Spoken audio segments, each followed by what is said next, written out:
Welcome to Profile Pod TV. I'm your host, Andy Anatomical, aka Double K, Double K, Double A, Double A.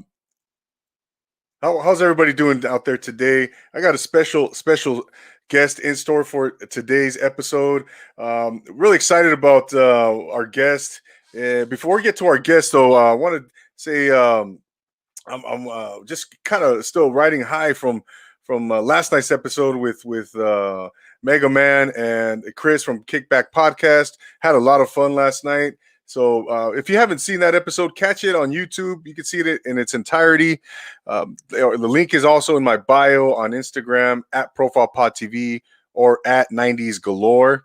So check that out, man. If you want to be entertained, if you want to see a good podcast, if you want to laugh, then check out that episode on YouTube, Profile Pod TV.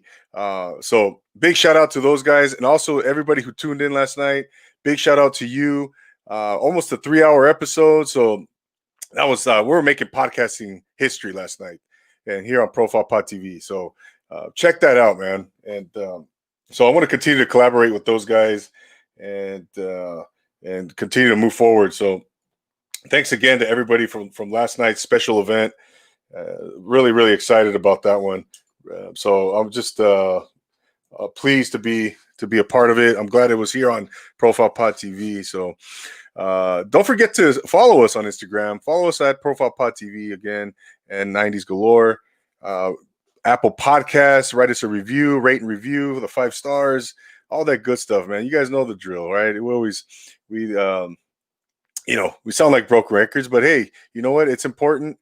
You can't have a show without an audience, and I'm grateful that we have an audience. I'm grateful for all the listeners and viewers. So thank you. And thank you once again for tuning in today for our episode. And this is, wherever you're tuning in from, obviously this is not a live episode, but we typically go live, but due to the time zone differences, we had to schedule different. We just had to do it differently this time. So, which is no big deal. No big deal. We're still going to have a great episode. We're going to have a lot of fun today. And we're going to feature our guest. So, and if you want to be a part of this show, if you want to come on and be profiled, let us profile you. Let us, let's get you some more exposure. Let's showcase you. This is the show about you, show about the guest. This is all about the guest. Where we interview our guests, we talk about their experiences, we talk about their skills, their talents, whatever they're doing. Whether it's a podcast, whether it's a small business, whether they're an actor, musician, producers. We want people who are inspiring, who are motivating, and who are captivating. Bottom line. Okay. I just noticed I have my. I hope you like my. What is that? The my frozen portrait on my shoulder here. So I drew that. I painted that, by the way. No. Anyways, so let's get to our show. So we have our guest hailing out of London, England, in the UK. This gentleman has done a lot of impressive work. He's basically he's a man of master of many talents. He is a filmmaker, a musician, music producer, and he also holds down a full-time job. Again, I can't say how impressed I am with this gentleman. I'm really glad he's here to talk about his story, to talk about his career and all of these facets. So without further ado, ladies and gentlemen, please welcome Mr. John Whitaker. Hello, John, welcome, John. How are you? That was a nice entrance. Thank you. Oh, of course. Build up. What's that? No, it's a lovely build up. Thank you. Oh, of course. I feel like something special now. Oh, you are, John. No, thank you for being here, John. How's everything out in the London today? How's the London fog treating you today? Well, we had sun today. Sun and blue sky. That's a good thing. Nice. That's funny because I'm here in Southern California and we have nothing but where I'm at. Greater Los Angeles area, we're gray skies. So we switched today. We've switched. Well, it's a funny old year, isn't it? Yeah, yeah, but yeah, hey John, I'm excited to have you here. You've done so much work that I would just die to be a part of. You've done music. You're a musician, uh, music producer, filmmaker. You've shot videos. You've done so much that I admire, and I've always been a huge fan of the arts, John. Right off the bat, John, typically what I'd like to do, John, is I do like a chronological approach where I interview the guest and we kind of start from his or her past and we build it up, going, in chronological order. But you know what? I want to get right to. I'm going to kind of break that mold a little bit here with you because I'm so curious about Hammer Blows. And that is such an interesting video. The music is amazing. It just grabbed me. That one grabbed me, John. So talk to us a little bit about Hammer Blows. When did you do this project? What was the inspiration for it? Right. There is a story. So well done on picking on that. For several years, one of my full-time jobs, it was a very negative job. The job itself was straightforward, very easy. But some people have classified the environment as toxic. I worked there for 8.5 years. I worked night shift. And I don't know, one particular morning, I come home and I was just full of negativity. I just had enough. Uh-huh. It was just, I should have just gone to bed, but I didn't. This is quite interesting because in theory, the negative become positive because literally speaking, I come home, I started composing Hammer Blows because of that negativity. Composing what? I'm sorry. Sorry? You started composing. What was that? Hammer Blows. Okay. That morning, I'd come home from work. Gotcha. Most negative of nights. Should have gone to bed, but didn't. I just had this. I had this stuff to get out of me. So it's quite interesting you saying that because in some ways I don't think I've ever bettered the track, and I know it got picked up a lot, and I know the video did well. Experienced such a negative night as that either. So I can see. All right. So because Hammer Blows, man, it's aggressive, right? It's an aggressive song. I gather from what so it makes sense that you came home, you were upset. It sounds like you were things were just was it kind of a bad day that you had or something on your mind, something you were going through? Well, it was work. It was just I was treated. It was the after effect of that. Some mornings I'd be driving home and they'd be phoning me, and it's like I've left all instructions. You don't need to phone me. When I finish work, I finish work. But it followed you. I see. Yeah. So I just went home and got rid of all this energy, this negative energy. Oh. It wasn't like the whole track got finished that day, but it certainly got started, and it was the reason why. But the moment I heard it, I just knew it had something. And it probably took a good week or two to complete. And the video was a lot further down the line as well. It was still another 3 to 6 months before the video happened. And who directed the video, John? Well, you've probably heard of him before talking to M.W. Daniels, but Nikolai Kornum. Nick. Yeah. There's a whole back catalogue here. I said the chronological order of things, but I ended up being in a few of Martin's films, and that's when I was introduced to Nikolai. So I'd probably done about 3, 4, something like that. And then, of course, I had this Hammer Blows track, and I just thought it'd be great to have a video. So I approached Nick, and to be quite frank and honest, the only input on that particular occasion with that video, all I saw was a man with a big hammer. Yeah. But Nick had more visions. and that was a good 80-90% Nick and 10 to 20% me. Wow. Yeah. Nick has done. I would love to look him up We'll do so. in more depth. Yeah, in more depth, because, like you said, MW Daniels has. And shout out to MW Martin. How you doing out there, MW? I'll see Martin tomorrow. You're gonna see him tomorrow. Oh, tell him I said hi. Yeah, he was on here, as you know, a few weeks back. He knows. And I'm doing another drumming session with him tomorrow. Oh, okay. Yeah. Give him my best. Give him my best. No, I will. But yeah, Nikolai, he's done a lot of profound work. He's right from what I gather from yourself and from MW. He's out of a different country, right? From you guys? Denmark, I believe. Yeah. Denmark, yeah. But so you guys collaborated on that one, John, and like you said, Nikolai had more of a vision of it, of what for the video. That's correct. Right? I brought the hammers, and he brought the lights. Oh yeah, no, I really like the how the song builds up, and as it goes along, it just it gets more intense.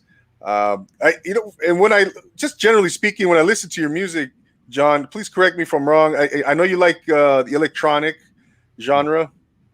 Yeah, it reminds me a lot of Depeche Mode. I don't know if that would be correct. If that's it, are there any kind of influence?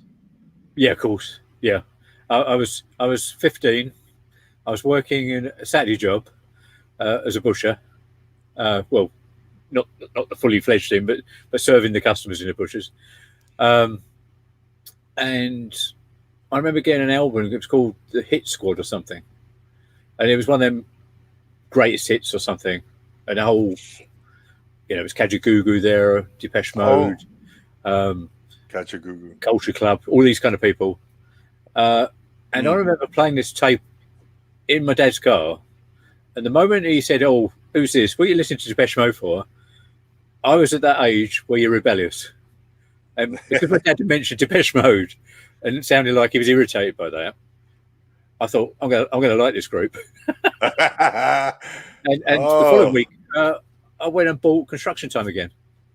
So that was their third album at the time, their latest release as such, and that was it. Yeah, it stuck. I've seen them about 7 or 8 times.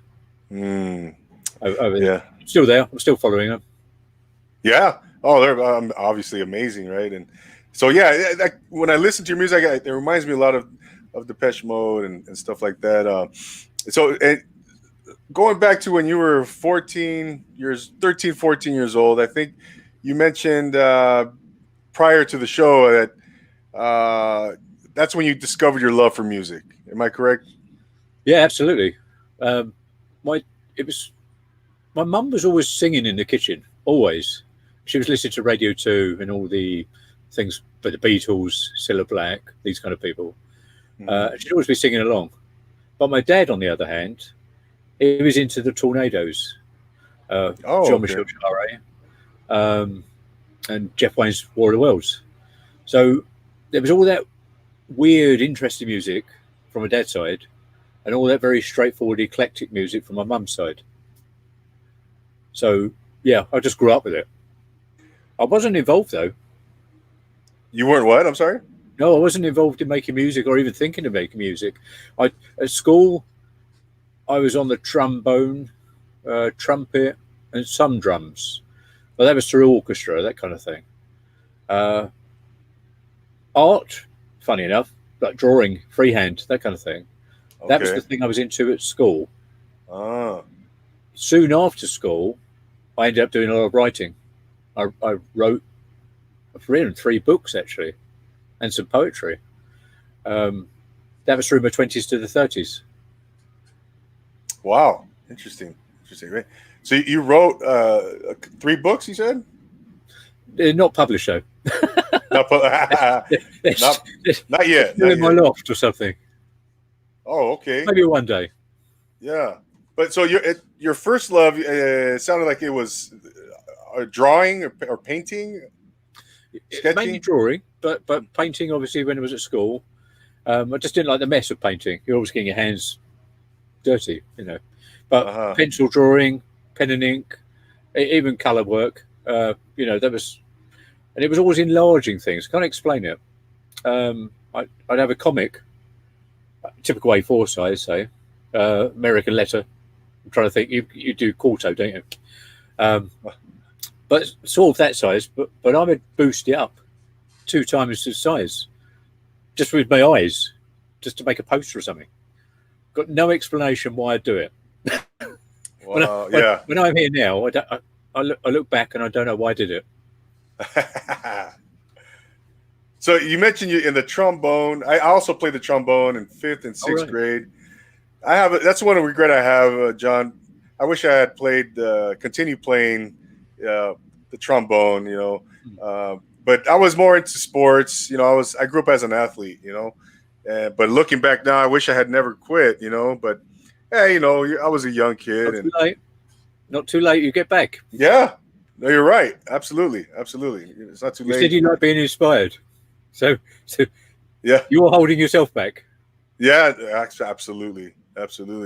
So you started playing the trombone and trumpet. Were those the first 2 instruments that you started playing? Yeah, because at school traditionally, it was always classical music being played and just typical orchestra stuff. So it was learning music, and reading and writing it. But as you probably also know, it's a bit boring when you're following traditional stuff. And if you look back at the music you're saying that you like me composing today, that isn't that structure at all. That's you just being allowed to do what you want. Yeah. I know. Your own compositions. I hear you. So where did you go from there, John? You started playing the trombone, the trumpet, and then how did things begin to? What's that? Yeah, it all fizzled out. I just went to work. Oh, my dad wanted me to go to work, earn money. That was the important thing. And then doing 15-hour days, long commutes, having about 2 hours sleep. It's ridiculous. And so you get lost. No, I understand. Music didn't come back until 2015, really. And really? It was 40-something. No way. Yeah. Oh, my goodness. I had the impression that you, had been doing this all along, since you're, I so wanted to do it. I was like you. I wanted to do it, had equipment, had instruments.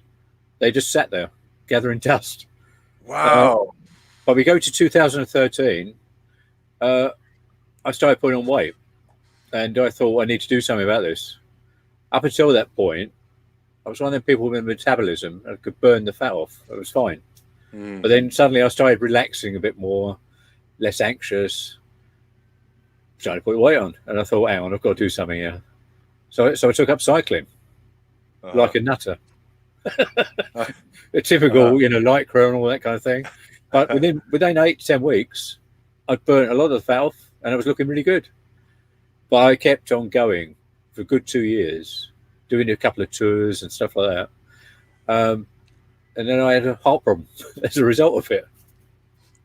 Wow. Yeah. So I had to stop cycling. But I'd made so much time to do cycling. I thought, what am I going to do with this extra time then? And that's when the music came in. Interesting. So you've only been back at it for 5 years. The last 5 years. Yeah. So I can imagine you based on everything. So everything you've done on your YouTube channel, is all been done in the last 5 years. Yes. Wow. So you've been busy, huh? It seems like it's an odd thing, but it's almost like playing catch up. The music that was coming out of me once it started just couldn't stop. If I finished an album, I was restless straight away, and then starting on another one.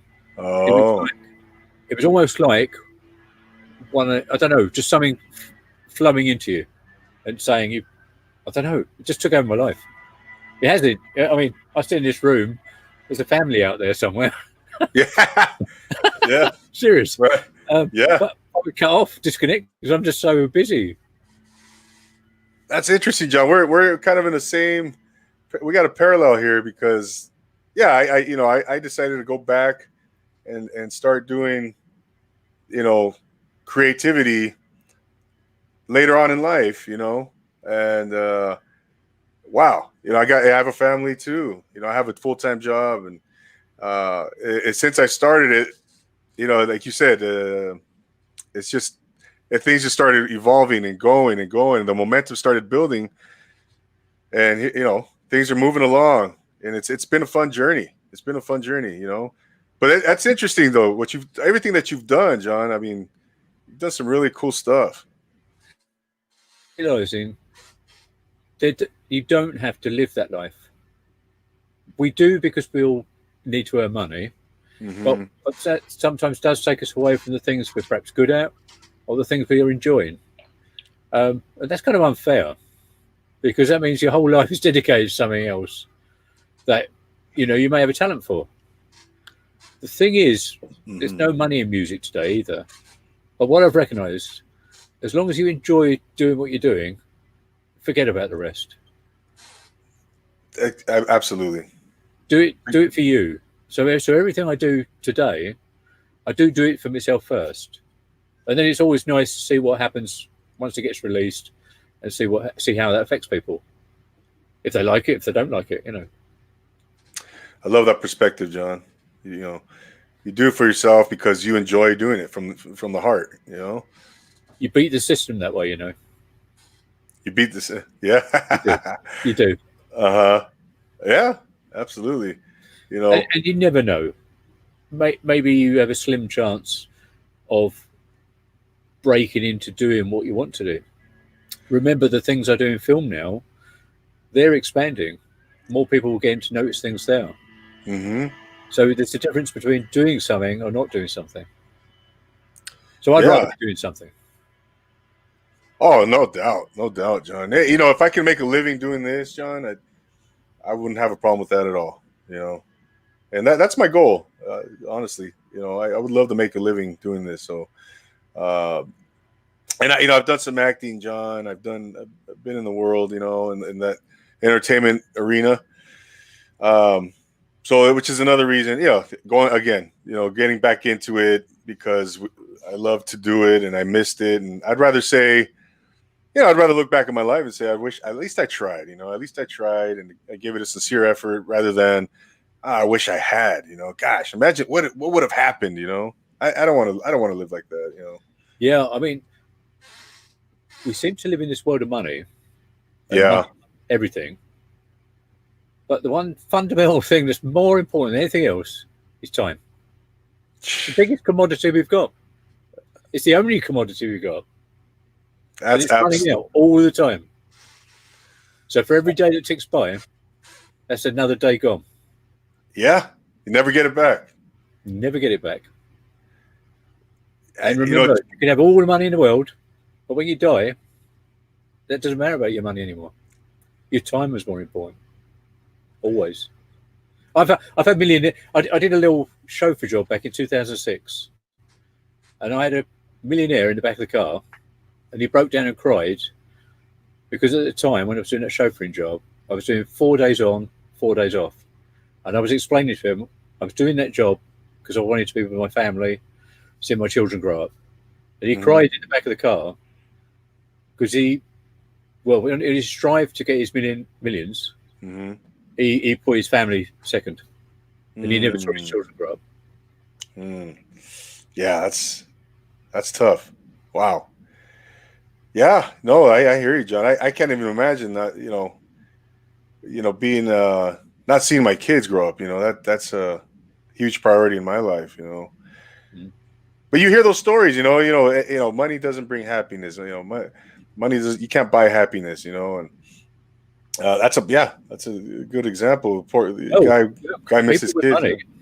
people with money already say that money is not buying them happiness because even when Mm. they've got millions, they still haven't got enough.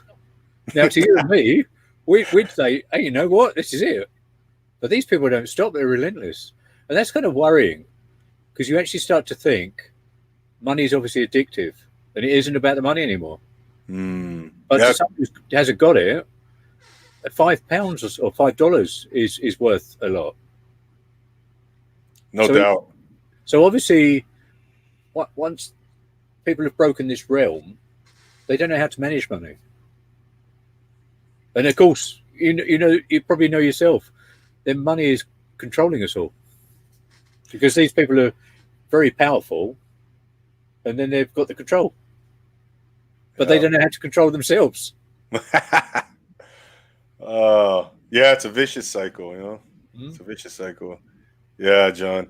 No, I hear you. I hear you. So going back to 2015, Mm. right? So you're putting your instruments away, and you have this realization as to, I need to do something here.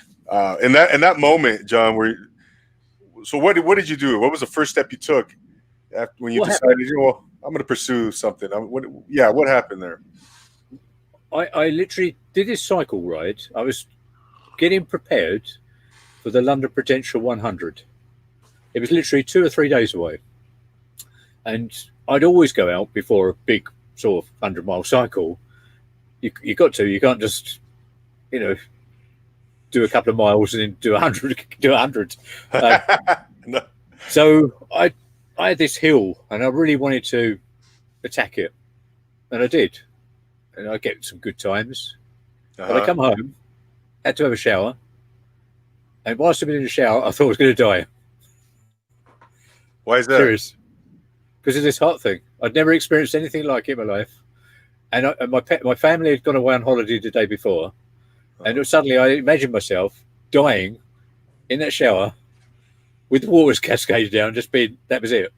So my priority at that moment was to jump out the shower, get dry, get dressed, and at least die with dignity. Wow.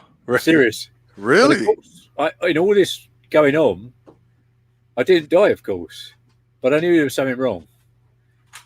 With no one at home, not wanting to pester people, and knowing I had to go to work that night, I still went to work, even though I had this heart thing.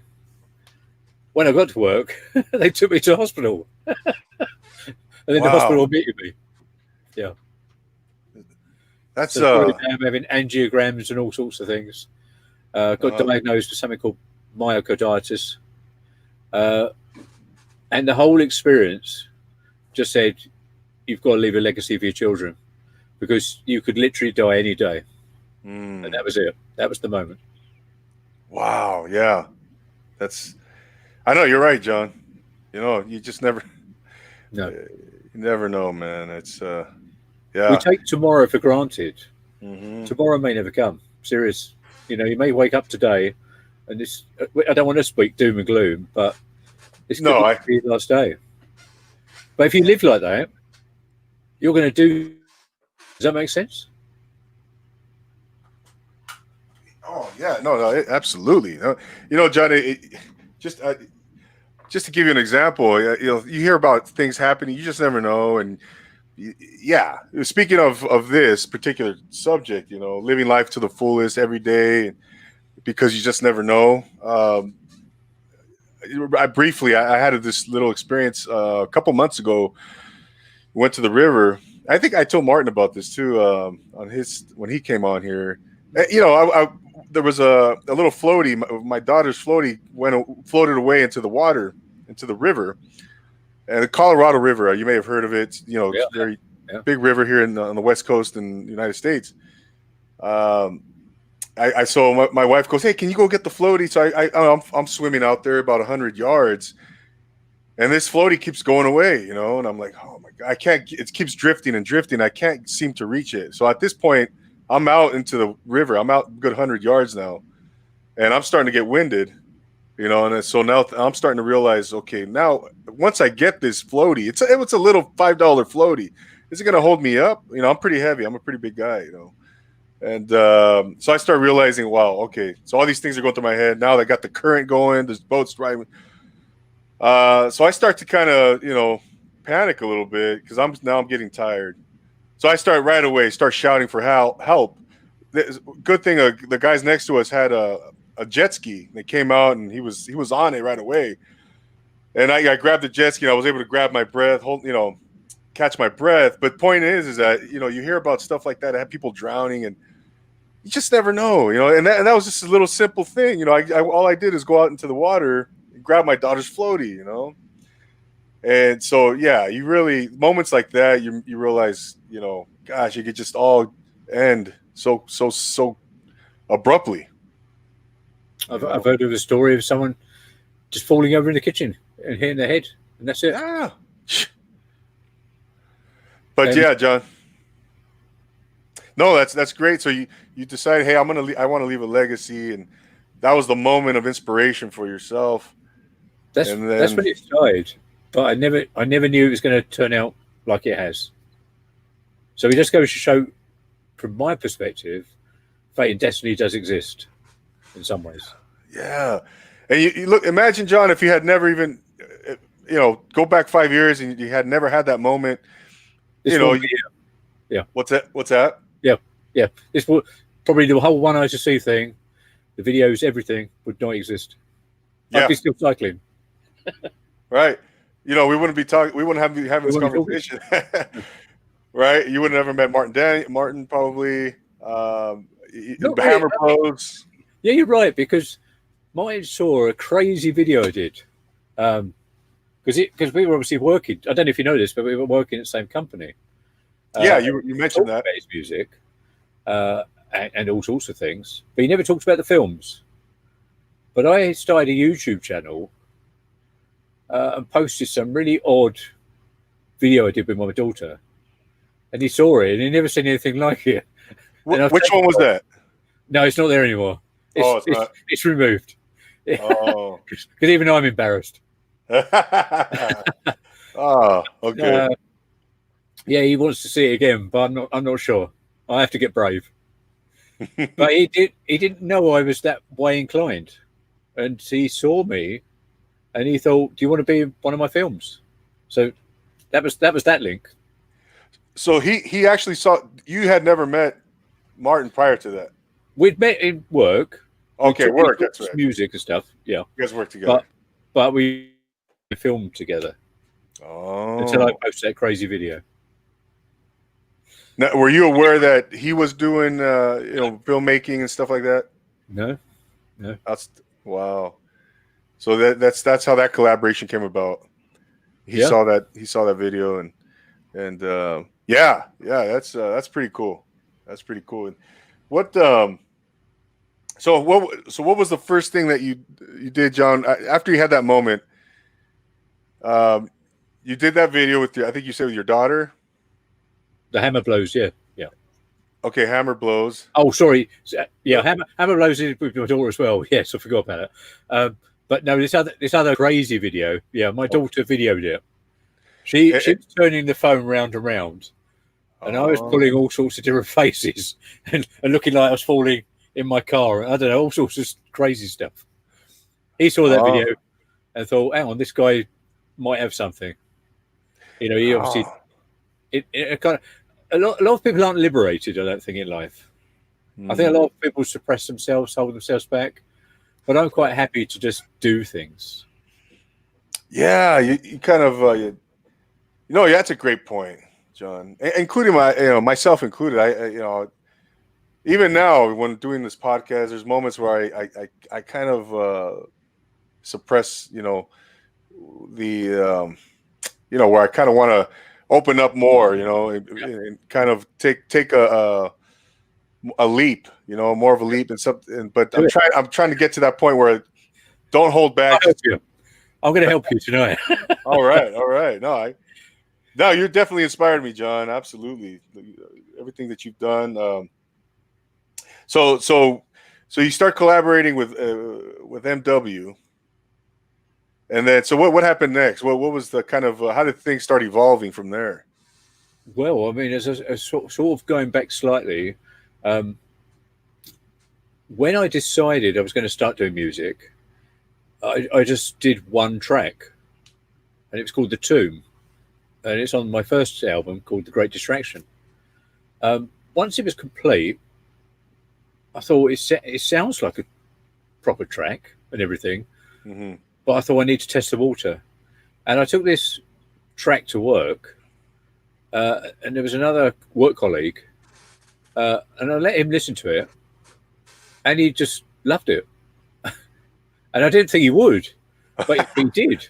And well, truth of the matter is, he asked if he could listen to it again, and then again. And I thought, no, this is mad. But I thought at that point, similarly, there must be something in what I'm doing for someone to react like that.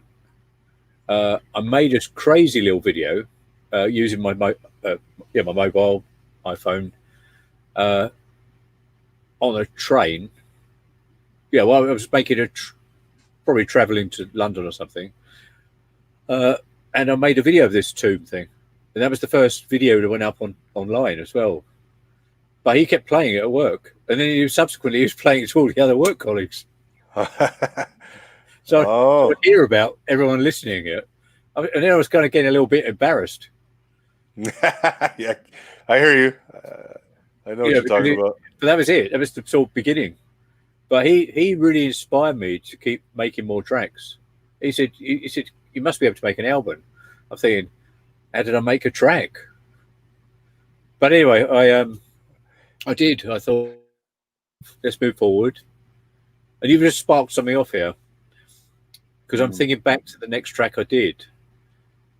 And this track called The Tomb, my daughter named it. I never understood why, but sometime later I asked her, why did you call it The Tomb? And she said, because you got a book on my shelf called The Tomb.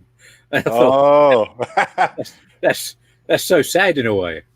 But I thought, if I go forward with tracks, maybe I should come up with a name before I do the track. Now, I'm not a religious person, though where I am today, I'm very spiritual, I suppose. Yeah. Life changes you. But I thought, growing up, my parents allowed me to think if I wanted to be religious or not, if that made sense. But there was a sort of idea in my head. So I thought the most challenging thing to do would perhaps make an audio tune about God. Now, I mean, it seemed really strange, but that's what I fixated on. And so subsequently, that was the birth of the track God on The Great Distraction. But it has that almighty kind of feel that you'd expect God to feel. And then I realized possibly this is my angle. Actually, to create sounds of the adjective or the word, the name. To test the water further, the next track was lobotomy. I thought the same way.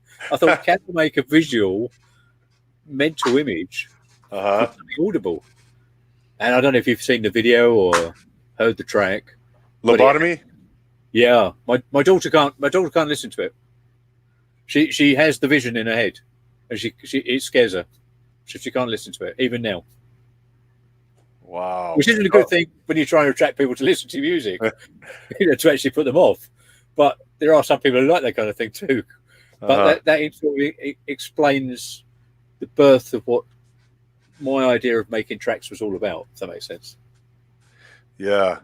No, that's, and you mentioned, John, on you told me before in pre-production, when you sent over the notes and stuff, that you prefer just music without vocals, because vocalists or lead singers, they might tend to lead the listener down another path, that they want to lead you down. Whereas it's just that we're an instrumental, the listener can go.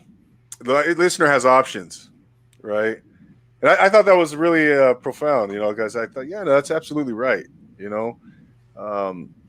So you prefer just instrumental over vocals.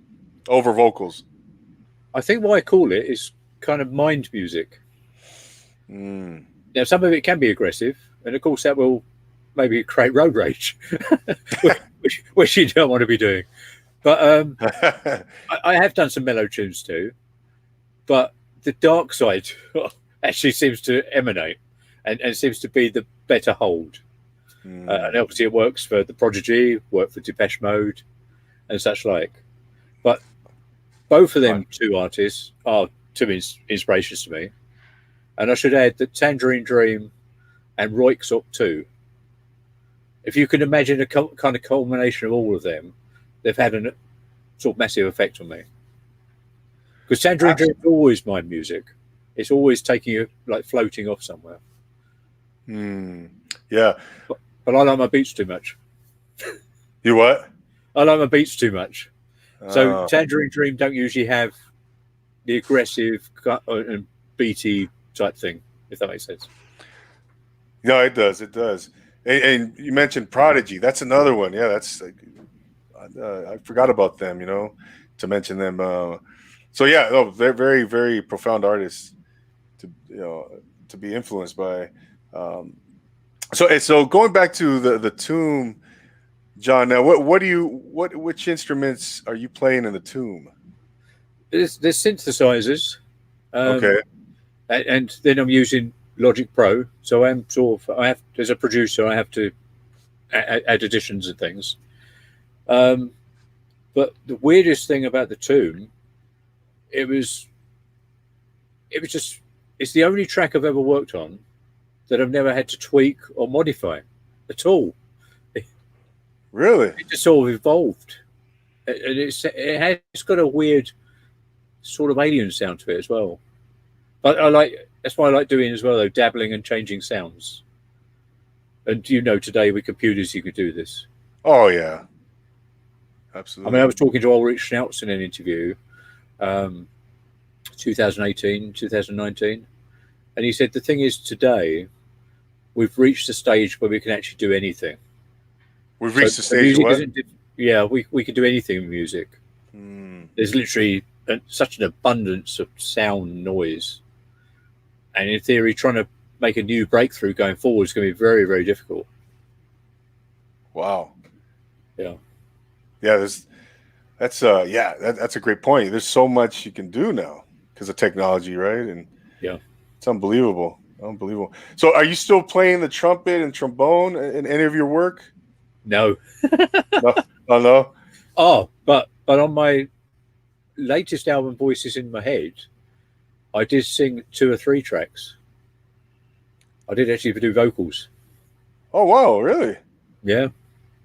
Someone said I sounded like the guy in Metallica. Wow. No way.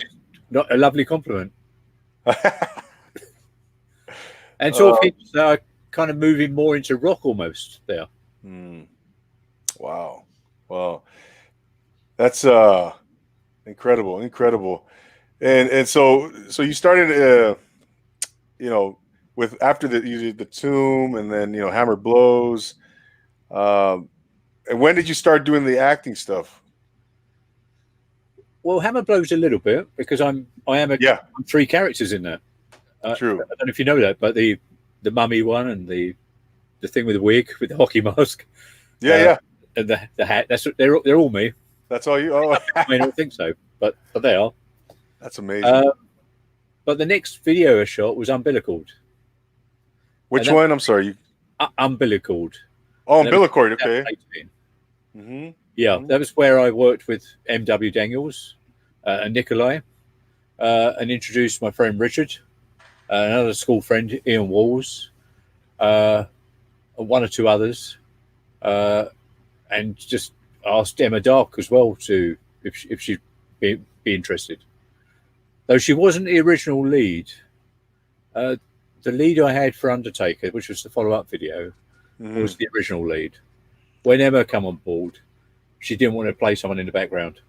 She wanted the lead role.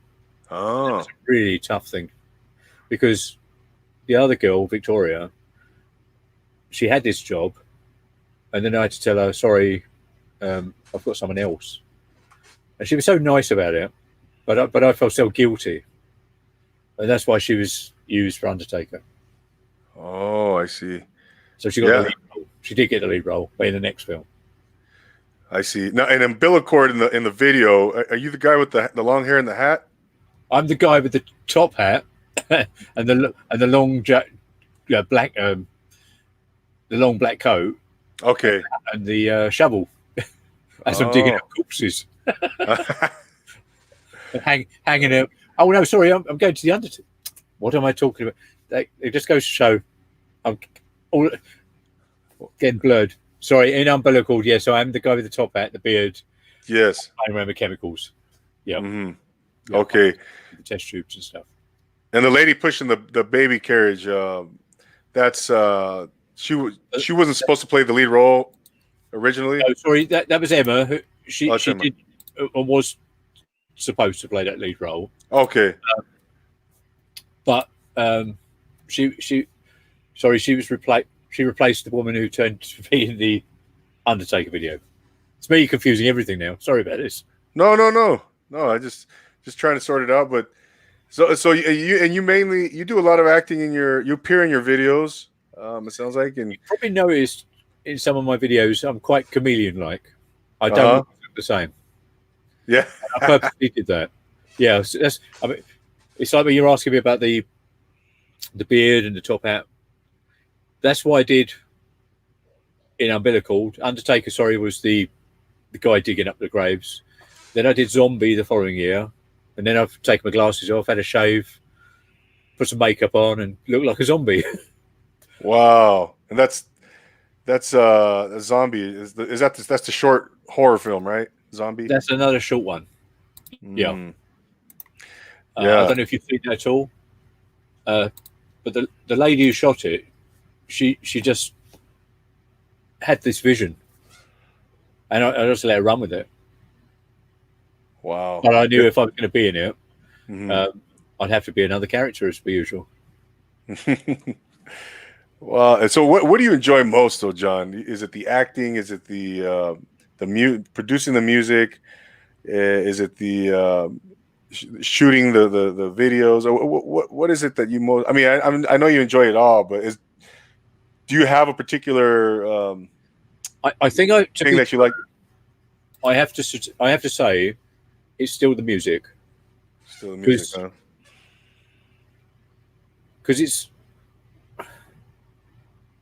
I'm in control of that more. Mm. But it's even when I'm composing, I don't know what's coming sometimes.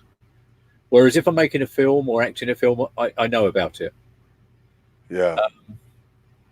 The music has, I don't know, lots of different things, but maybe I can't just physically explain it. But when it comes to the film side of things, I like shooting and editing now. I'm much more happy on this side of the camera. Really? People do that, you know. Uh-huh. I can still do it, and I know I've sent you a couple of links recently where you've seen probably the priest video thing, but that was me demoing. I wanted to see what it was like to set up 4 cameras, have one guy in the middle, and just see what happened when it just ran. Yeah. Wow. So it was an experiment. Yeah. And so talk a little bit about The Last Confession. When did you shoot this? Well, this was shot recently, within the last month. Oh my gosh, that another MW Productions type thing. I know it's me, but we're all working together on yet another anthology. Uh-huh. So The Last Confession is my anthology. Sorry, my film within that anthology. But I've obviously finished mine and it's all ready to go, sort of thing. And in fact, it's actually been selected to be shown in a film festival next month. Oh wow, is that right? Congratulations! Thank you. I mean, which film festival? It's called Fear in the Fens, and that's in England, UK. It's in sort of Norfolk, Suffolk, that neck of the woods. Okay. The Fens is a very flat part of the land. In fact, once upon a time, they said if the sea come across the land, there's a place called Peterborough, about 50 miles north of me, and that would be a coastal town. But in theory, where it is at the moment, it's about 100 miles away from the sea. But that's because of the flat, you know. Right. You can imagine everything going underwater there. Wow. Yeah. And England is a small country. Mm. Yeah, no, my by the way, my wife's family is from London. Her grandmother, she still has cousins out in London. By does the name John Ross ring a bell for you? No, I'm afraid not. I'm just throwing it out there. He's a photographer. Mm. He's worked with some big time performers, artists, and stuff. Anyways, but yeah, no, I'm a little familiar. I haven't been there. I'd love to go one day, visit London. Um, but he lives on the Thames River there, and that along the Thames River, Yeah, yeah. which is pretty cool. But so the last You don't want to confession. swim in it, though. You don't want to swim in it. No, no. No, it's very dangerous. Oh, I bet. Yeah, no, I don't want to be in another river like the Colorado. Well, I'm scared of rivers now. no, they've still got rats in London, and it's something to do with the rats being around the water. It's just it's polluted. Oh, It's really not a good river to swim in. oh, but people they'll take a boat across it, right? Yeah, Will they go on a do? boat, but whatever you do, don't swim. Don't swim in it. No, don't swim in the Thames. I'll remember that one. I remember that. But so going back to the last confession, Hmm. John, the so that was directed by NW, or did you direct that? No, that's me. I did the whole thing. You directed, you performed Yeah, in it. I directed, filmed, acted, the whole thing. Yeah, Gosh, unbelievable. but the And whole reason for that was because of Nikolai with the isolation horrors. okay. He really threw that kind of thing into the hat into the ring when he was asking us all to film on our phones and do something. I had always wanted to see if it was possible to film and act in something, and of course that's exactly what I did with my anomalous film in the isolation horrors. Wow. Well, I can't believe how recent that's been. I was shocked. The last confession, Mm. you know, and it looks like you threw on a little some type of hairpiece right for that, and yeah, no, I enjoyed that. That was Priest collar. yeah, and you got the priest, the priest collar and the whole thing there, and Once I'm deciding I'm going to go into do something, I usually go fully into it. yeah, I become that person. You probably noticed I had a different voice as well, yeah, very theatrical, booming voice. that's it's very inspirational, John. Man, I love it. I love it. You're making me just you're motivating me here as we sit Good, and speak. good. You know, Tell because me if it's finished. I want to see you making a film. yeah, no, I told MW, I go, I would love to audition for one of your films, and he told me come out to London. If you can get yourself out to London, we'll see what we can do. And I go, hey, I'm gonna hold you to that. And we were kind of laughing, but yeah, that's great, John. That's amazing. So how the acting, as far as acting though, um, again, that was something that you just said, I'm going to try this out. I'm going to just jump in and delve into it and see what happens. I understand that I've got a granddad that I never met who's very, very eccentric. Um, and there's part of me that probably thinks, you know what, I understand that personality. And that's coming back to the earlier part of the conversation where we're talking about being liberated. A lot of people are very self-conscious, Yeah. or they don't want to look bad ever, or funny. Right. But if you can dispel all that, and whatever you look like, you can just go with, then you've broken a barrier. Yeah. Yeah. Yeah, a lot of people hold themselves back. It's just it's like what you're saying. There'll be people going to acting schools, and then they'll be waiting for a job, but they don't seem to think, hang on, why don't I just do something? Why don't I do it myself? Why am I waiting for someone else? Why am I auditioning for someone else? Why don't I just do this? Oh, man. And my friend Richard, which you've probably seen in a number of my videos, because he's in Umbilical, he's in Undertaker, he's in Zombie. There's only two of us. He plays a wonderful role in Better Nails. I don't know if you've seen that one, but he plays Punch this hideous Punch character who's running around, I don't know, tying a woman up, like banging nails into the bed. Did you say Punch, John? Yeah, like Punch and Judy. He's playing like a large adult-sized Punch. Okay. But he also ends up being in having a part in the Isolation Horrors too.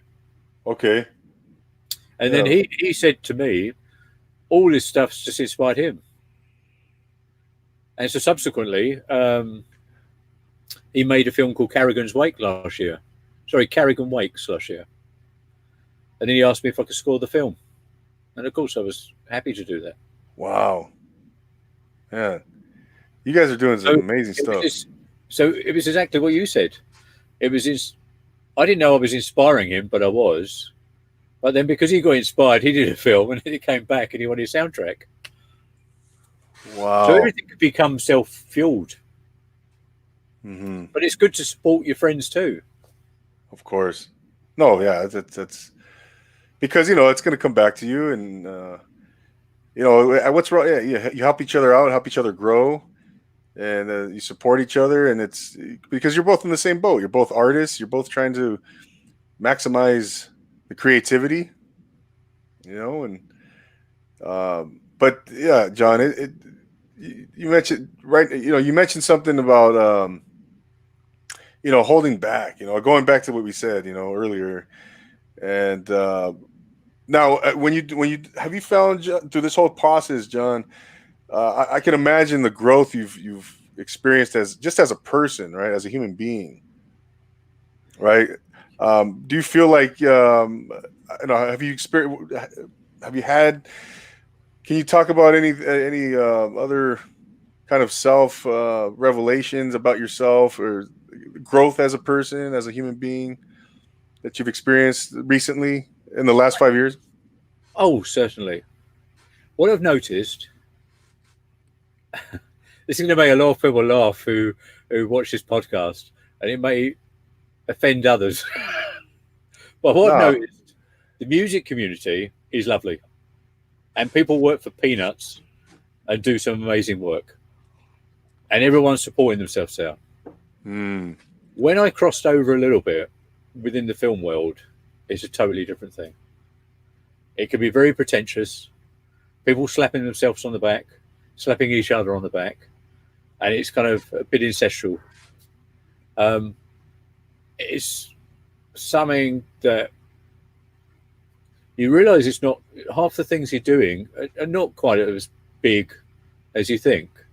Now, it might, to me, maybe I'm just a bit more grounded because I'm 50 odd now doing this.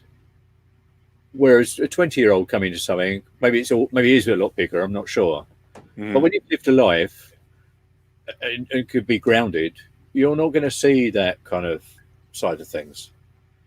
But I've always wanted to be grounded. I've always wanted to be the same. I don't look up to people and I don't look down to people. Everyone is equal, in my opinion. And I don't ever want to change that.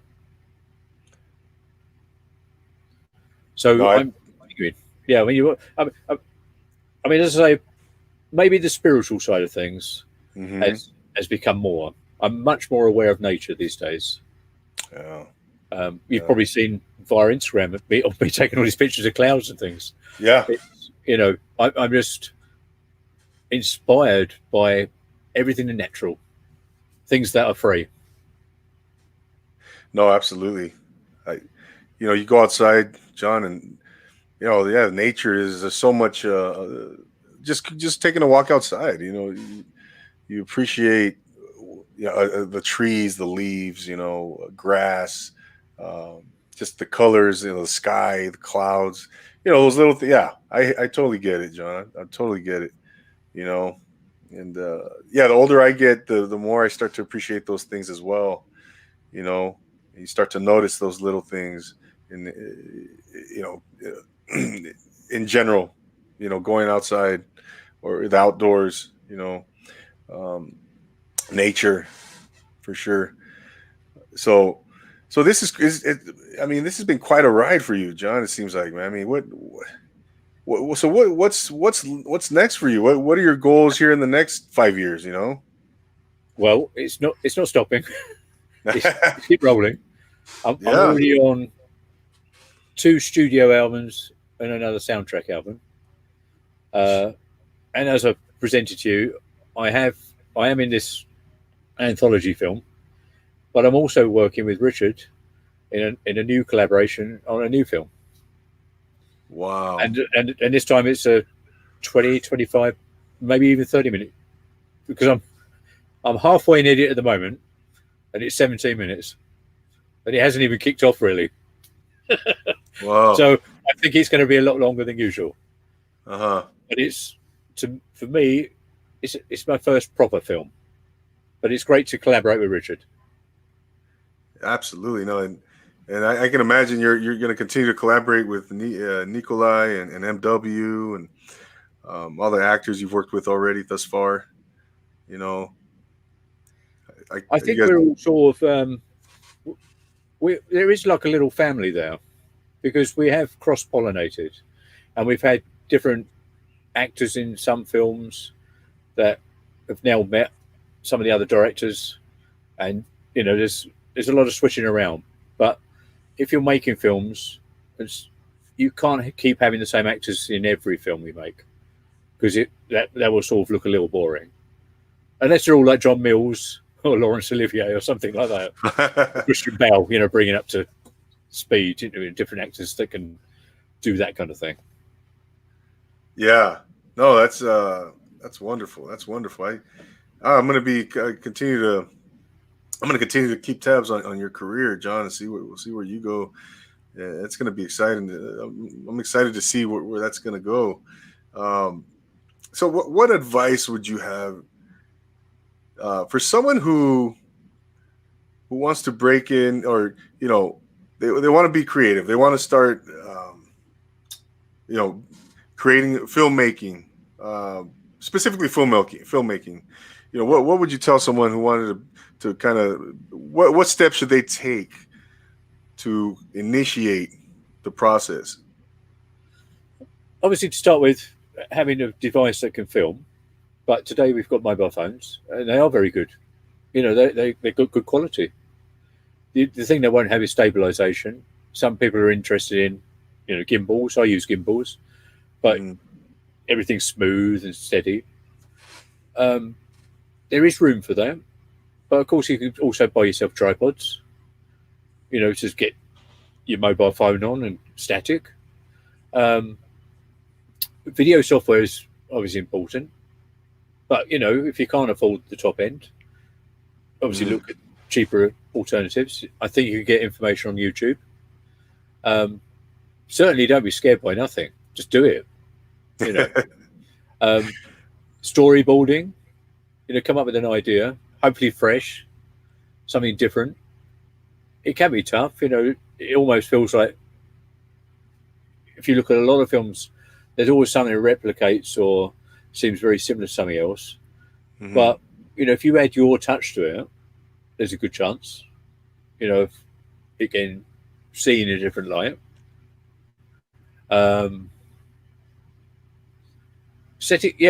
Like you said earlier, setting yourself targets, saying you're going to do it by the end of the month or the end of next month, and then deciding how long you're going to do it for. There's nothing dictating how long the film should be. It could be 30 seconds. The smart thing could be how do you make a challenging film in 30 seconds? Yeah. You imagine condensing a film down enough to have a start, middle, and end in 30 seconds. But that's a good challenge. Oh, no doubt. So that's a good start. What else? Definitely, if you can have actors, make sure they're half decent. You need it. I mean, a lot of people grow. A lot of the time we'll have people who've never been in a film, but you'll know yourself. How many people want to be in a film? Loads of people want to be in a film. People love them. Yeah. But has everyone got the talent? Sometimes not. But that's still, no one should be off put by that, because there's always something that someone can do. So if they don't think they're great acting, and certainly vocally or learning the lines, do something in the background, like an extra, but you're still there, and then you're watching the others doing their thing, because that again inspires even the people in the back, because they're like, I want to be there. So they get the competition going and let that person grow. But then there's two people now vying for this position.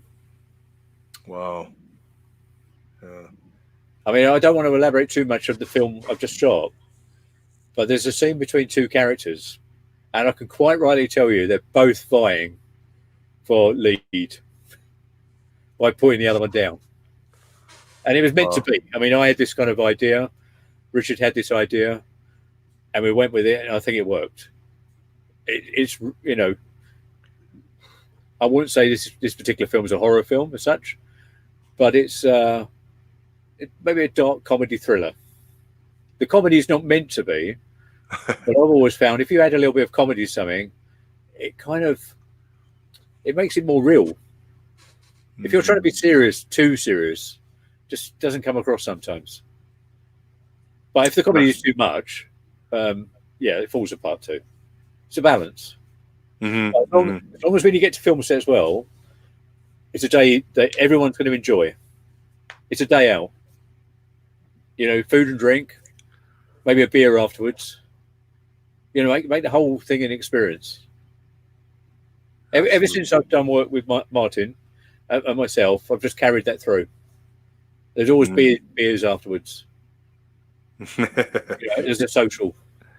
Yeah, he mentioned he likes to go out and grab a beer. Yeah, I enjoy that too. Just to go out and just sit somewhere, have a cold beer. Yeah, absolutely. No, that's great. And making it an experience. And John, how did you overcome? I don't know if maybe it was fear, but maybe that suppression you were talking about. What is it that you did to overcome like holding back? If you ever had that issue, just what can someone do to just go for it? To break through that barrier of holding back and seeming, how we hold ourselves back as human beings. What's one thing that you did? Yeah, I was going to say, I mean, no one wants to have a life-threatening or, sort of circumstance thinking they're going to die. But obviously I kind of was in that realm, and that does change you. It would change anyone. But it is nice to convey the fact, just have a brief moment of thinking, what if you die tomorrow, but you've left nothing, and you didn't do anything you wanted to do? So maybe that's the best piece of advice, in a way. Yeah. Because I had a little brief moment. I told you about the religion thing. I wondered if I was going to become a hypocrite. I wondered if I was going to have that flashback and think, I am dying. Now I've got to regret some of the things I've done in my life, or am I happy that everything's come together? Lots of things swimming in your head at that moment. Wow. Yeah. I should also point out, if it's okay, to talk back on the networking as well, and how that helps. Oh, please, yes. Yeah, coming down to 2016, I've done that album. I've put some music out. Great DJ. His name's Chris Watts. He runs a radio show on a Wednesday night. It's called In the Moog. He hasn't asked me to do this, by the way, but it's deserved. But he played a lot of my music in the early days, and Hammer Blows was put on the map because of him. He played Hammer Blows that night, and he had the editor of a magazine called Electronic Sound that night, listening in on the radio and being interviewed later. And somewhere in that conversation, he brought up Hammer Blows. And if Hammer Blows hadn't been played that night, it would never have been talked about. And then for 4 consecutive years, I had small reviews in the Electronic Sound magazine. And that was, lovely. Because then people do actually think that you're serious, that you're semi-professional at least. I mean, I've never aspired to being any of that. I mean, it's nice of you to credit me with all these titles earlier, but I don't really see myself as a filmmaker or a musician or these things. I just think I'm an ordinary guy just doing things. Oh, you know what? when you said that, I don't know if you're familiar with the comedian Bernie Mac. Does that ring a bell for you? I've heard the name. Yeah. Bernie Mac. He's a African American guy. Rest in peace. Huge comedian out here. But he said that I'm just an ordinary guy with an extraordinary job. This is what I read that once, and I remember, that really struck a chord with me. He was, yeah, because we're all just human beings. We're all just people. I'm very fortunate to, like I was talking to you earlier about doing some interviews. So I've been very fortunate to interview some artists that are well known. High five Grace Jones when she was topless, for God's sake. I mean, who could say that? But that's true. But I've met Gary Newman, had a little chat with him. As I said, done some interviews with Tangerine Dream, some other maybe lesser known electronic artists in the country, but like Ian Boddy, Andy Pickford, David Wright. I'll drop names. I think they're important people. Mm-hmm. Certainly, with me growing up, these are big names for me. So again, to interview them was lovely. Yeah. But they're all the same. They all want to be treated the same. They don't want to be put on the pedestals. So somehow the system or people put them there. Mm. But when you talk to them, they are normal. They're just, yeah. I know, right? Yeah, the media portrays a certain thing, and then people become fascinated with celebrity and the whole fame thing, and this whole thing. We create this. It's almost like an illusion, right? Like they're not even like as if they're not even human or something. Superhumans. They're trying to make them. I mean, in a kind of way, I suppose it's how I view. I don't want to talk politics, but I suppose in a way, it's America has built some of the supervillains, from Marvel comics, but they've become real. Yeah. As Saddam Hussein, Osama bin Laden, Gaddafi, but it's almost they've replicated these kind of Doctor Evil or or whatever. You know what I mean? You see what I mean? So yeah, I just don't know if it is. Well, look, my first album was called The Great Distraction, and it was called that for a reason. Mm. So I think I had a hint right at the beginning that maybe I'd take a different approach into all of this and stay that way all the way through. And so you mentioned a couple of days ago, you told me that you were filming Flowers for the Dead. Yes. Right. Which is so what is, tell us a little bit about that. What is your role in Flowers for the Dead? Well, I've helped write it. This is a collaboration with Richard. Yes. He's very good at wanting to suppress information. And I've got to respect him as it's a collaboration to not tell too much. So I'm going to resist. And I'm going to hold back a little bit with telling who's in it. Okay. He is in it. He does like a sport of acting. But I was behind the camera. I was directing.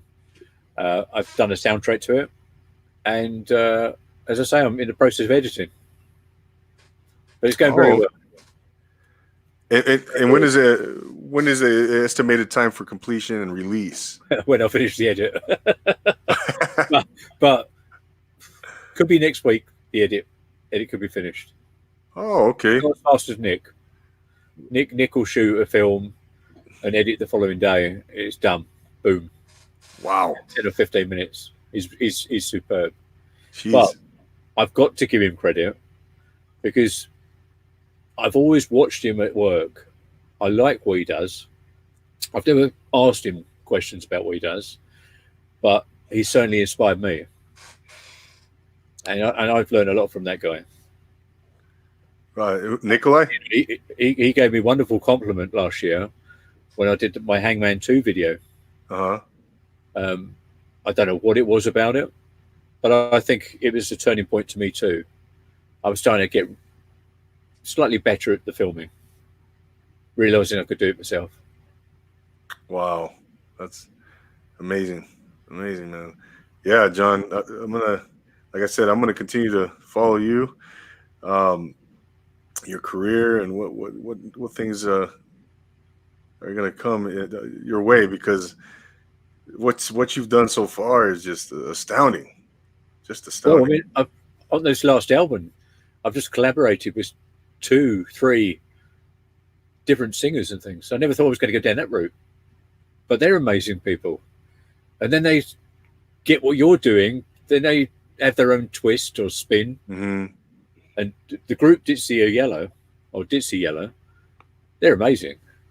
They are like sheer rock. And them adding to my dynamic is making some really strong, powerful songs. But again, I'm gonna pronounce her name wrong. I think she's called Irene or Irene or something. Uh-huh. I really apologise to her for getting it wrong. But she's just done a wonderful vocal to a song that I've done called "Woman in Black." It's just a sheer emotional song, and she's just added something almost Kate Bush-esque to it. Unbelievable, and it's very, very emotional. Very, very proud of that. Yeah. Yeah. No, of course, of course. But John, before we wrap up, I wanted to ask you real quick. What was the gosh darn it? Oh, where your upcoming collaboration with Richard? Mm-hmm. Where do you typically release it onto YouTube? You post it on YouTube, or how do you release it? How do you go about it? You're making me laugh here because I've already mentioned his film Carrigan Wakes. He filmed last year. Now he still hasn't released that film anywhere. It's gone to a few festivals, Mm-hmm. but it still hasn't been released. And I think up to this point, there's still 2 or 3 people who were in the film who still haven't seen it. Oh wow! Richard is adding a different dimension or element, if you like, to me. I am extremely impulsive, and that isn't always a good thing because that means it does go to YouTube within days. May or may not do anything, but perhaps there is an art in building tension and promoting, and I think True. He's just got a different approach for sure, and he's. I mean, I don't want to hold this film back for 5 years, going by what's going on at the moment, but I do think he can restrain my impulsiveness, and somewhere in there's going to be hopefully some kind of good balance. Because I'll probably still push to say, look, Richard, we've had this film for 2.5 years. You know, what are we doing with it? Whereas he may say, all right then. But I don't know where it's going. Yeah. There's something about it that could send it differently. You know, put it somewhere else. The thing is, it's like you were saying earlier, it's also growth. I think we're getting better at what we're doing. And I'm not saying YouTube cheapens it, but is it worth taking the extra steps to go just a little bit further and letting a different audience see it, perhaps? No doubt. Yeah, that's a good point. That's a good point. Well, yeah, man. I'll end up staying away from the festivals because I've sort of a little bit done with the pretentiousness. I'll let Richard go. I think he likes that. I'll let him go for me. Oh yeah, maybe you never know. You might just get the itch and just go maybe with the experience. I guess you never know. The fruits of your labor. Umbilical was shown in a film festival, a horror festival in London, 2 years back. Very, very chuffed about that. They gave an experience where your film was shown on a London cinema, and 9 months later, I got interviewed by Billy Chainsaw in front of an audience. Oh, they are elevating experiences, and the Billy Chainsaw interview, it was full of laughter. I changed everything around, made sure that the audience were laughing. That was the important thing, driving something positive, making people laugh, entertaining. Yeah, of course. but I don't want to sort of buy into something I feel is just a little bit fake. I don't know if you've ever gone to a film festival. No. We'll go to one. let's, I'll try. let's see what you think. Yeah, I would love to. Yeah, I mean, I hear you, John. It's not I want you to really. stay grounded. All I'm saying is I want to stay grounded, and I want to stay true. I want to be genuine, and I want to continue doing what I'm doing. And I don't expect anything back. Gotcha. But I will, like I've done earlier, thank the people who have done some wonderful support and helped me at the same time, because they've had no reason to. Well, I don't think so. And I would never like anyone to just, I don't know. You know, it's very surprising how humbling some of these situations are. Oh, absolutely. I don't know if you're familiar with Tangerine Dream in any sense, but in 2012 I met Johannes Schmoling. He was in the group late 70s, early 80s. He went off to do solo work too. I could tell the music he was adding to Tangerine Dream in that time.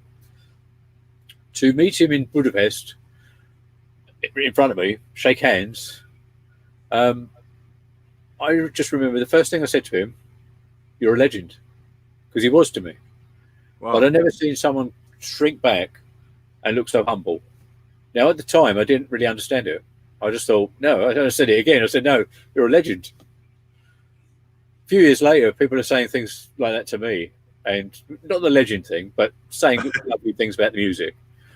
And then I understood where he was at, if that makes sense. So it just goes to show sometimes other things in your life do come back, and I did relate to that.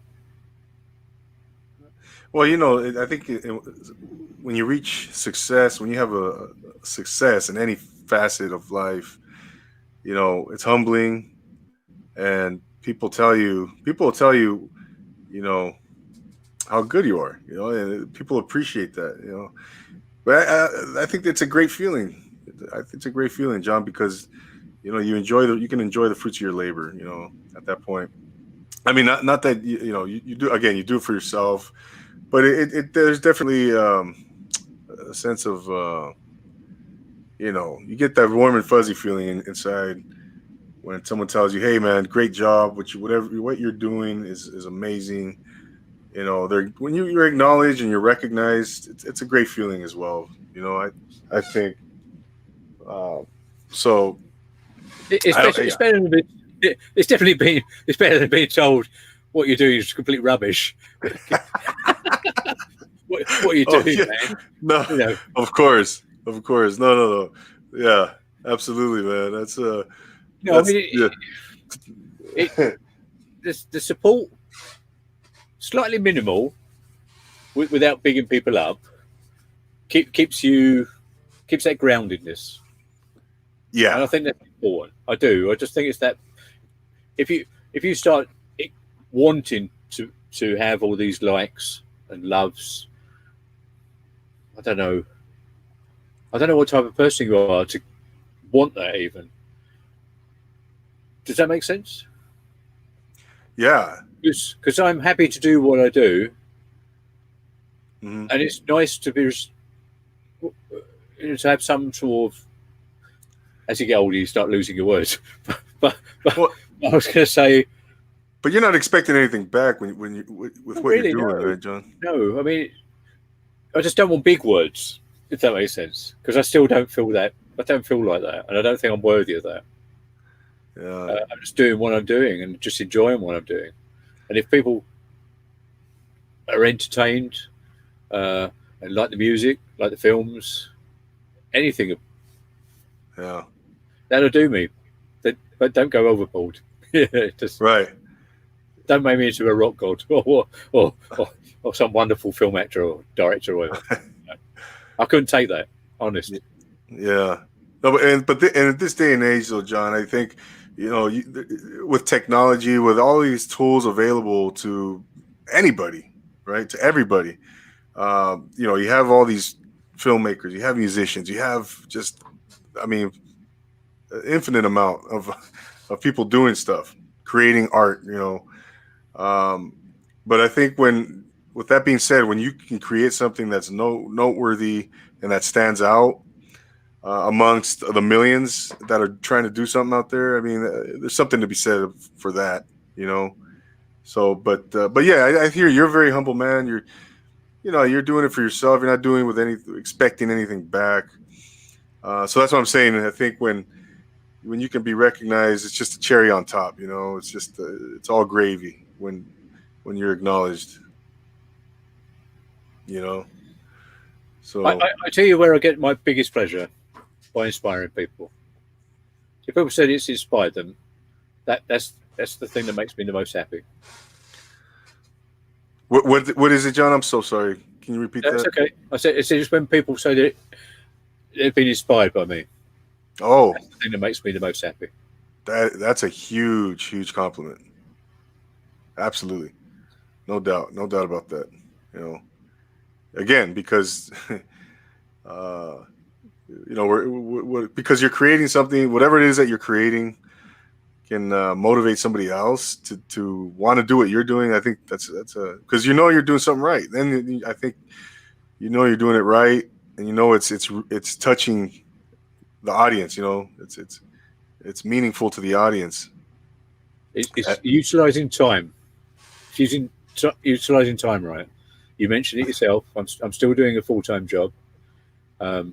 Unfortunately, I'm trying to get to retirement, as we all are. But then you're probably too late. But find time. Use it. Time is crucial. No doubt, John. Absolutely, John. John, this has been an outstanding experience, conversation for myself. Before you go, where can the viewers and the listeners see all of your work? Go ahead and plug. We mentioned the YouTube stuff already. Totally useless. It looks like my name is on the camera, One Eye to See thing. There is a oneeyetoSee.com website. It does have all the little buttons or whatever they're called that takes you to places. Some of the sites now are a bit crashed. I think it's something like Wiggle or whatever it's called, and I don't use it. But I'm on YouTube. I'm on Spotify. I'm on Bandcamp. If people are aware of these particular websites and Twitter and Instagram, okay, there might occasionally be a variation of my One Eye to See, where it's an underscore before the One Eye to See. That's because someone else got in there before me. Simple as that. Oh. But as you see, it must be one of the easiest phonetic kind of names you can come up with. In fact, if you put One Eye to See on Google, it comes up about on 7 pages. Really? You'll find me. You will find me. And I've never paid Google for anything. And Google don't take me off because I said that. Oh no, I like that. I like that title. Well, that's because of this. I've never been able. This is a lazy eye here. So I've never sort of seen it properly out of this eye. Oh, so wow. One Eye to See is true again. Oh, okay. But as I discussed with you, having children, I wanted to be sort of hip and trendy, and I thought maybe this number alphabet combination would be a bit more funky. So I was trying to be hip and trendy. Oh, okay. And there isn't another One Eye to See out there. So, no, I like it. It works. That's very. Well, coming to think of it, the other advice: check that name out before you kick off, because I've got some other friends in a group called Ix. Now, if I say Ix to you, how do you think that's spelled? Ix-U? It's spelled IX, as in 9 in Roman numerals. If you put that in Google, it's lost. They do regret the name they come up with. They thought it was a clever name, but it's not as clever as they thought because they don't get found. Oh wow, really? Yeah, so if you're going to come up with an actor name or a director name or something, tapping your pseudonym first in Google and see what comes up or what doesn't come up. So at least going forward, if anyone's ever checking you out, they'll find you by your name. Right. Right. Okay. Yeah, that's a good piece of advice. You gotta make sure you're original, right? I mean, Make sure you're original. yeah, yeah, absolutely. No, I like that one night to see. That's very clever. You know. And everything about this show, since you contacted me and we contacted each other, just thank you very much. Thank you for this opportunity. Oh no, you're welcome, John. You're welcome back anytime. I would love to have you back in the future. You know, after you release some of these upcoming projects and see where you're at and what's going on. And man, I would love to get Nikolai on here too. Maybe I can. We'll have a word with him. We'll What's have that? a word with him. Yeah. Yeah, yeah. So he may go a bit vacant. Go a big what? A big what? He may go vacant. So sometimes he doesn't know if you're talking to him or not. Oh, really? Oh, he's a very interesting guy, and he knows so much about film. If you visit his home, he's just got racks of books, and it's all about film. Just amazing. His knowledge and his credentials. You know, I will tell you now, I'm literally no one. I haven't gone to college or university to this, but he has. I think he's got accreditations and all sorts. So does he live in? Does he live in the UK? He does. He lives in London. Yeah. Oh wow. Funny enough, he came from Denmark to London because he was starstruck. He wanted to go to all the theatres. Yeah, wow. and meet some of the actors and stuff. Yeah. Yeah. Yeah. Yeah, I would love he's got a big history. Yeah. Yeah, I'm definitely gonna look him up. Maybe we'll get him on here. Who knows? You know. Well, I'm seeing Martin tomorrow, as I said. We'll have a word together to say, like, let's get Nikolai to get in contact with you. Oh, okay. Yeah, that'd be great. I appreciate it, John. And like I said, say hi to Martin for me, and give him my best. But it's been a pleasure. Absolutely, John. You're like I said, we'll get you back in the future. Good luck with all of your endeavors, all your projects. I know you're gonna break a leg on all of them, and continue to do your thing. Thank you so much for being an inspiration to me. And wow, I really appreciate it. I really appreciate everything you've done. So, thanks again. Thank you very much. Absolutely. Absolutely. Ladies and gentlemen, there you have Mr. John Whitaker out of London, England, United Kingdom. Go check him out on YouTube. One Eye to See, the way you see it spelled there on the screen. You can see a lot of his work on his YouTube channel. Follow him on Instagram, on Twitter, and what an inspiration! What an inspiration he is. I'm sure I'll guarantee you'll like what he's done, everything that he's done. His music, his films, his videos, and what he will continue to do. So check him out. Don't forget to subscribe here to our channel. Follow us on Instagram. Follow us on Apple Podcasts. Leave us a review, rate and review. Give us the 5 stars. And like, comment, share. I love interacting with the audience, with the viewers out there. That's always, for me, that's super important. So let's continue to interact and communicate and go forward. So thanks again for everyone who's tuning in on our recording here on YouTube, Profile Pod TV. I look forward to our next episode next week. And you guys, everybody take care out there. Stay safe. For John Whitaker, I'm Andy Anatomical, a.k.a. AA, for Profile Pod TV. I will see you once again next week, guys. So always remember to take it Easy.